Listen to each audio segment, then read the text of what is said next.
Bismillahirrahmanirrahim. Assalamualaikum warahmatullahi wabarakatuh.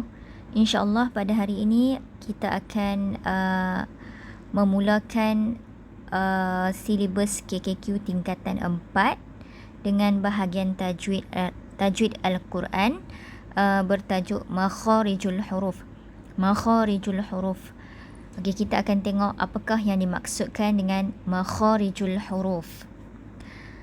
Makharijul huruf dari segi bahasa bererti tempat-tempat keluar huruf. Okey, makharij daripada perkataan kharaja. Kharaja bererti telah keluar kan. Makhraj. Jadi makhraj tempat keluar. Bila disebut makharij, tempat-tempat keluar jamak. Jamak yang bermaksud banyak. Tempat-tempat keluar huruf di sini. Makharijul huruf, tempat-tempat keluar huruf. Manakala dari segi istilah, nama bagi tempat-tempat keluar huruf hijaiyah. Okey, nama bagi tempat-tempat keluar huruf hijaiyah.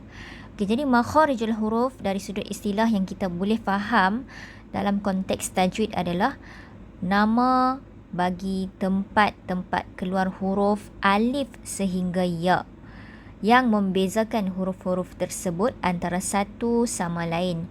Contohnya sifat huruf alif ataupun tempat keluar huruf alif adalah berbeza dengan tempat keluar huruf kha contohnya.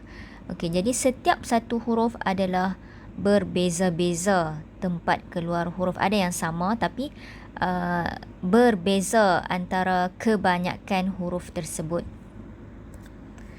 Seterusnya kita akan tengok kepada peranan makhraj. Okey, peranan ataupun tugas bagi makhraj.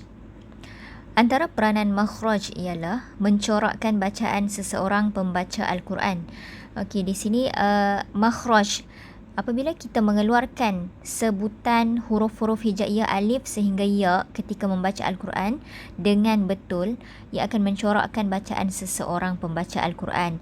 Jadi bila kita dengar seseorang membaca Al-Quran, kita akan dapat meneliti sama ada bacaan dia tu keluar dari makhraj yang betul.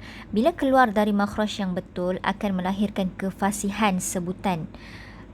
Dari sudut kefasihan, melantunkan kalimah-kalimah Arab contohnya kan, dan dia akan mengekalkan maksud Al-Quran dengan kehendaknya yang asal. Jadi bila kita sebut ataupun kita membaca Al-Quran dengan mengeluarkannya dari makhraj yang betul, kita akan dapat mengetahui seseorang dapat membaca dengan lancar, dengan kurang dari aspek mana-mana sebutan. Contohnya okey, dia kurang dari sudut bacaan, dari sebutan huruf kha contohnya ataupun dad. Okey, jadi di situ peranan makhraj memainkan peranan yang sangat penting. Okey, yang kedua, memastikan bacaan Al-Quran seseorang itu fasih dan lancar. Seperti yang saya kata tadi, jika kita mengeluarkan huruf-huruf Al-Quran, huruf-huruf hijaiyah dari alif sehingga ya dari makhraj ataupun tempat keluarnya yang betul, kita akan dapat secara automatik membaca Al-Quran itu dengan fasih. Fasih ni kita dapat dengar cara sebutannya tu jelas seperti cara bacaan orang Arab dan juga lancar. Okey, seterusnya yang ketiga, memastikan sebutan kalimah yang dibaca itu betul dan tepat. Okay, betul dan tepat supaya bersesuaian dengan maksudnya. Okey, jadi bila kita mengeluarkan setiap huruf Al-Quran itu dari tempat keluarnya yang betul, okey, kita tak akan lari daripada maksud ataupun kehendak Allah terhadap ayat Al-Quran itu.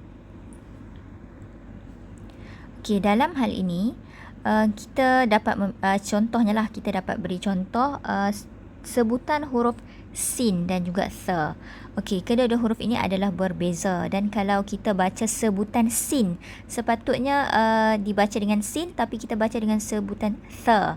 Yang mana bila kita baca dengan sebutan tha, kita perlu mengeluarkan sedikit hujung lidah dari gigi kacip kita ni kan. Jadi dia akan lari daripada kehendak maksud ayat Al-Quran yang sebenar. Okey, jadi peranan makhraj ni adalah untuk memastikan kalimah yang dibaca itu betul dan tepat sesuai dengan kehendak Allah terhadap ayat tersebut. Bukannya sebutan yang kabur dan jauh daripada sebutan Arab sebenar yang menyebabkan berubah maksud kalimah itu. Okey, kalau contoh mudah, kebanyakan orang ataupun kebanyakan pelajar masih ramai menyebut sebutan Allah contohnya dengan Allah. Alif, waw, ha. Sepatutnya Allah, ada dua lam. Tetapi disebut dengan Allah. Okey, jadi ini telah lari daripada maksud yang sebenar terhadap ayat Al-Quran itu, terutamanya bagi nama Allah. Okey, cara sebutan itu salah. Jadi bila sebutan salah, disebabkan kita keliru menyebut huruf, menyebabkan cara bacaan atau pembacaan kita itu salah. Okey, jadi inilah yang perlu kita betulkan dan perlu kita ambil tahu apa sebenarnya peranan setiap makhraj tu dan apakah makhraj atau tempat keluar huruf bagi setiap huruf hijaiyah, iaitu huruf alif sehingga ya. Baiklah, seterusnya